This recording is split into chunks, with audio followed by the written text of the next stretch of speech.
حضرت امام احمد بن حنبل علیہ رحمہ کی بارگاہ تھی، تو ایک خاتون مسئلہ پوچھنے آتی ہے، حضرت میں ایک مسئلہ پوچھنے آئی ہوں، پوچھئے۔ کہا کہ میں دن کو کام کاج کرتی ہوں اور رات کی چاندنی میں سوت کاٹتی ہوں، اور کبھی کبھی ایسا ہوتا ہے کہ بازار سے بادشاہ کی سواری گزرتی ہے، خادم سونے کے شمعدان لیے آگے آگے چل رہے ہوتے ہیں، تو ماحول میں روشنی بڑھ جاتی ہے۔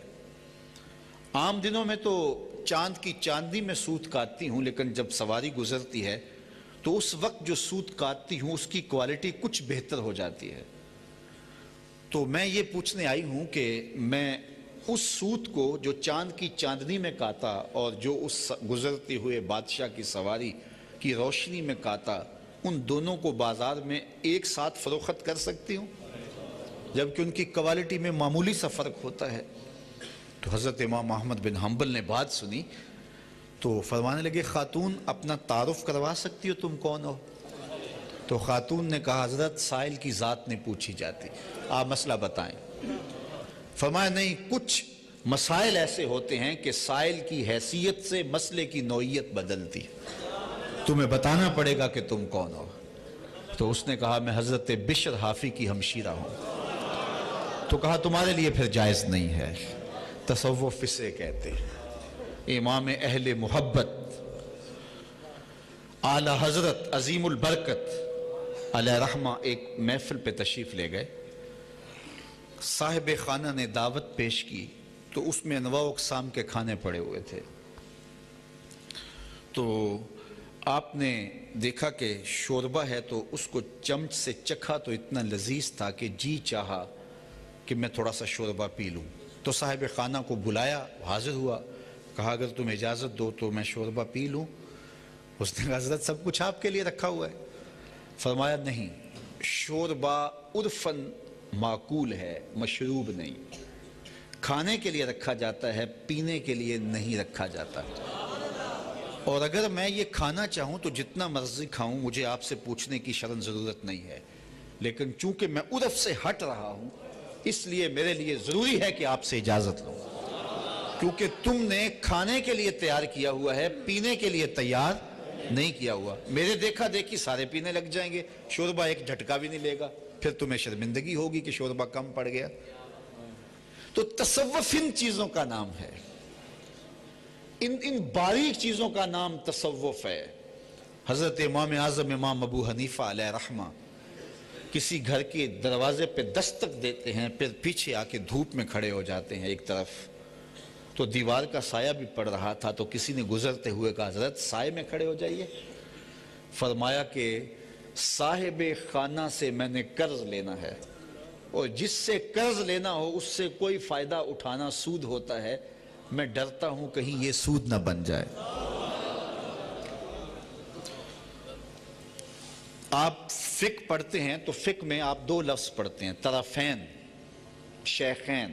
شیخین سے مراد حضرت امام شافعی اور حضرت امام اعظم ابو حنیفہ بھی ہیں، اور صاحبین سے مراد حضرت قاضی ابو یوسف اور حضرت امام محمد ہیں، اور طرفین سے مراد فقہ میں جب لفظ بولا جاتا ہے تو حضرت امام اعظم ابو حنیفہ اور حضرت امام محمد بن حسن الشیبانی۔ ان کو طرفین کیوں کہا جاتا ہے؟ اس لیے کہ جب امام محمد امام اعظم ابو حنیفہ کے پاس پڑھنے آئے تو یہ امرد تھے۔ امرد اس لڑکے کو کہتے ہیں کہ جس کا سبزہ خط ابھی نہ آیا ہو اور وہ عورت کے حکم میں ہوتا ہے۔ تو جب آئے تو کہا کہ حضرت پڑھنا چاہتا ہوں، تو فرمایا ٹھیک ہے، لیکن اس ستون کی اوٹ میں بیٹھا کرو کہ مبادا میری نظر تمہارے چہرے پہ نہ پڑے۔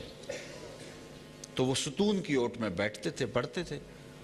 ایک دن وہ پڑھ رہے تھے اور امام محمد کی دوسری جانب ایک لالٹین جل رہی تھی، چراغ جل رہا تھا، اور سایہ امام اعظم کے آگے پڑ رہا تھا۔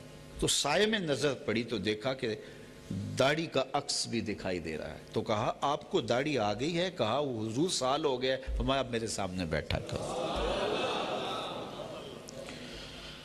تو یہ احتیاطیں اور یہ حزم، اس کو تصوف کہتے ہیں۔ جب ضرورت ہو تو اس وقت خاموش نہیں رہنا، اور جب بولنا ہے تمہارے لہجے کے اندر ادب ہو، لیاقت ہو، محبت ہو، پیار سے گندے ہوئے لفظ ہوں، آنے والے کو عزت دیں، اس کو تکریم دیں، تو اس کو جلال کہہ کے ٹال دیا جائے کہ یہ جلالی انداز ہے۔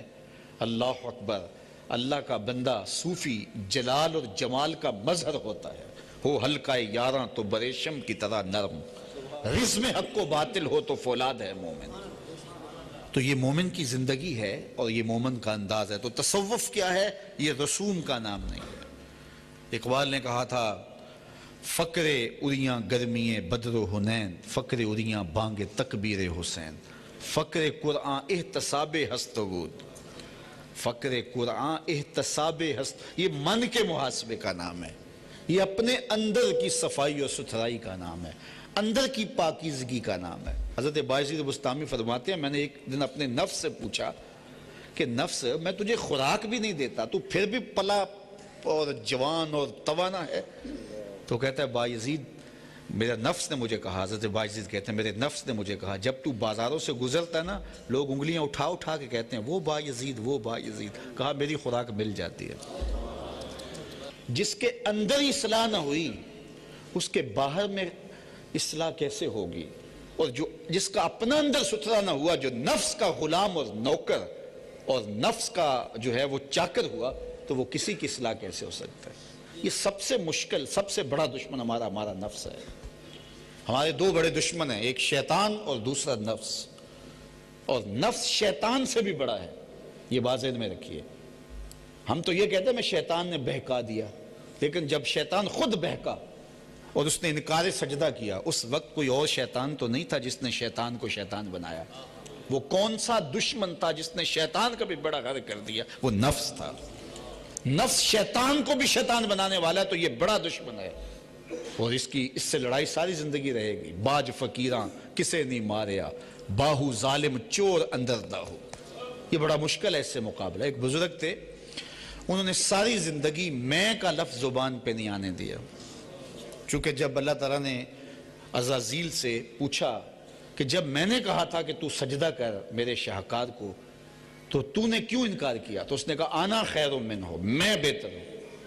تو یہ میں جو تھی اس نے اس کا بیڑا غرق کر دیا۔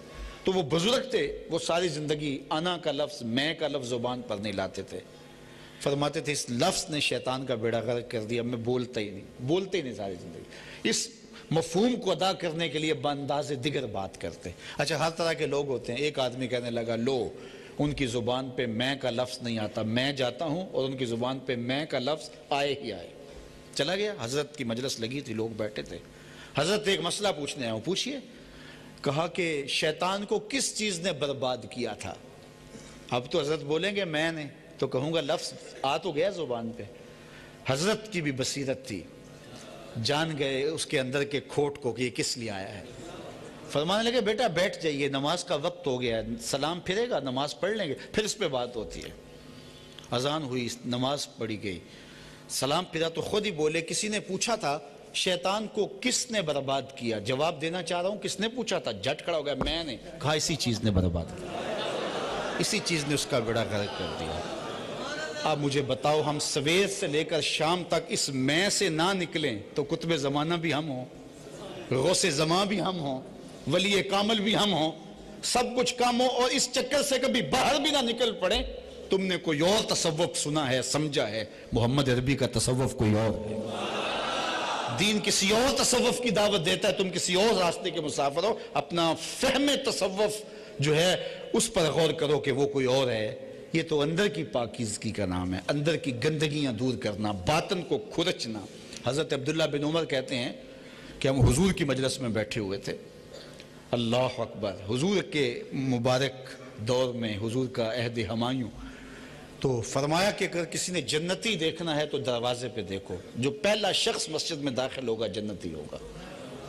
کہتے ہیں ہم نے دیکھا تو ایک بزرگ تشریف لائے، بایاں جوتا انہوں نے اپنے ہاتھ میں پکڑا ہوا تھا اور تازہ وضو کے آثار ان کے چہرے پہ نمایاں تھے۔ بیٹھ گئے، اگلا دن ہوا تو پھر مجلس سجی، تو حضور نے فرمایا جنتی دیکھنے کا شوق ہے تو دروازے پہ دیکھو۔ ہم نے دیکھا تو وہی بزرگ تشریف لائے، بائیں ہاتھ میں جوتا پکڑا ہے اور تازہ وضو کے آثار ان کی داڑھی پہ، ان کے چہرے پہ نمایاں تھے۔ تیسرا دن آیا تو پھر فرمایا جنتی دیکھنے کا شوق ہو تو دروازے پہ دیکھو، جو پہلا شخص مسجد میں داخل ہوگا وہ جنتی ہوگا۔ ہم نے دیکھا تو وہی تشریف لائے اور حالت بھی وہی۔ مجلس برخاست ہوئی تو میں ان کے پیچھے چل پڑا۔ میں نے کہا بزرگوں، میری والد گرامی سے کوئی شک رنجی ہو گئی تھی، تو میں 3 دن آپ کے ساتھ گزارنا چاہتا ہوں، مجھے آپ 3 دن اپنے ساتھ گزارنے کا موقع دیں گے؟ انہوں نے کہا کہ آ جاؤ۔